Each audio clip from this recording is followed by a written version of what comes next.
Have you ever heard of this story of a union rep going into a union meeting, telling the members all the reasons why they need to take action, sign the cards, or why they need to volunteer, and then nobody does anything? You probably know about this story yourself, right? Watch this video if you want to learn what it is that you're missing in your meetings to get everybody to take action. In this video, I will share with you one of the techniques that I've been using for the last 27 years that has allowed me to be able to influence union members to take action when I have union meetings. My name is Pablo Murillo from Genesis Leadership Trainings, and over my 27 years of being a union staff, I have learned many techniques and approaches to improve how we organize and influence our members to take action. This video will share with you one of the techniques that has made an amazing difference when I have union meetings and gets me a high percentage of my members to take action.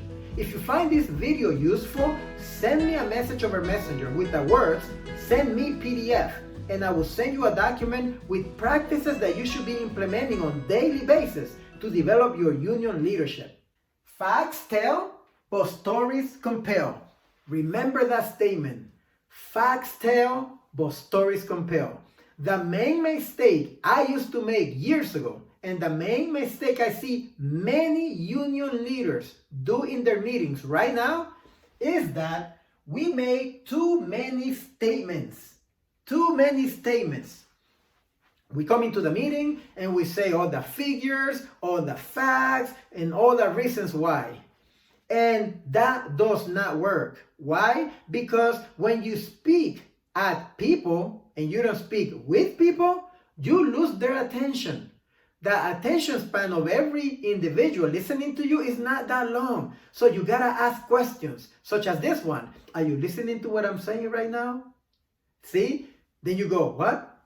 That's how you do it. You gotta ask questions, right? That's one of the techniques. But the other technique that you gotta combine is to use stories. You gotta be able to use stories in your union meetings.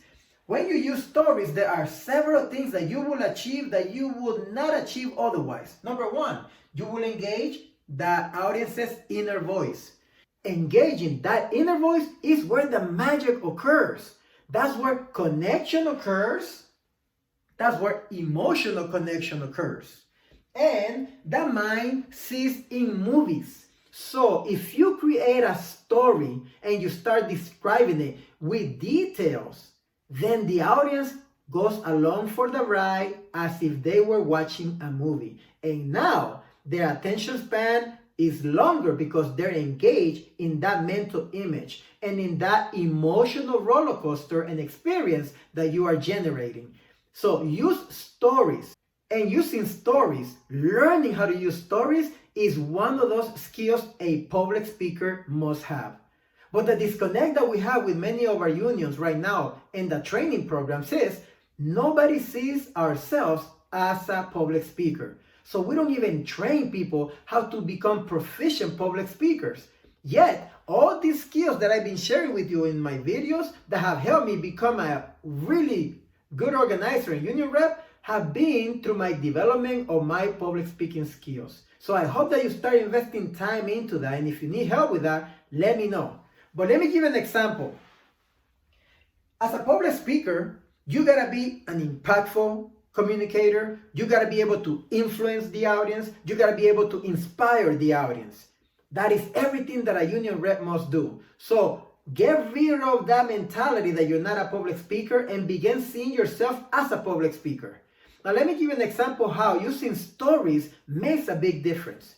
I could say to the union members in a meeting, we need to fight back because management is trying to do layoffs. They want to cut 200 positions. They have plenty of money, but they still want to save money and they want to lay off 200 of you. That's why we need to fight back to protect our jobs and have our job security. Did I say anything wrong? No, I was energetic, I was confident, I think, right? So all the right elements. But that is not impactful enough. That lacks emotional connection. So this is how it should sound if you make it into a story. So you probably heard that management wants to cut 200 positions out of the budget. That probably will impact some of you, right? How many of you think that some of you will be impacted by 200 layoffs? Raise your hand if you think you may be. Okay. So I want you to imagine this. Nobody does what I ask you to do today, which is to be part of our fight back plan. And you go and you forget about it because you think that somebody else is going to come and do it for us. 2 weeks from now, you come to your desk and you see a red notice on the desk. You say, what is that? You open it and it says, we are sorry to let you know, but your position is in the list for curtailment. You will be notified of your last day of employment within the next few days. Imagine seeing that note. You see the note and you say, what?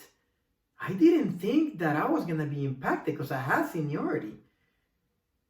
And you go, what? What's going on? So you go to your colleague next cubicle with the notice in your hand and you go and say, hey, do you receive this? And you see her with the same notice in her hand. And you say, you got one? And your colleague says, yeah. So we're being laid off? And both of you realize, yes, both of you are being laid off. And then you ask each other, what can we do? Should we call the union? And then you remember, you say to your colleague, I don't know if there's anything we can do because the union rep did tell us about a month ago that this could happen and we didn't do what he asked. Imagine if that happens to you in the next 3 weeks or 6 weeks. Who are you going to call to help you? How are you going to deal with this? Click. Do you see that? That's the story. That's the connection. That's the emotion that generates incentive to take action. So start using stories. Remember, facts tell, but stories compel. This is Pablo Murillo from Genesis Leadership Training. See you at the top, where the champions belong.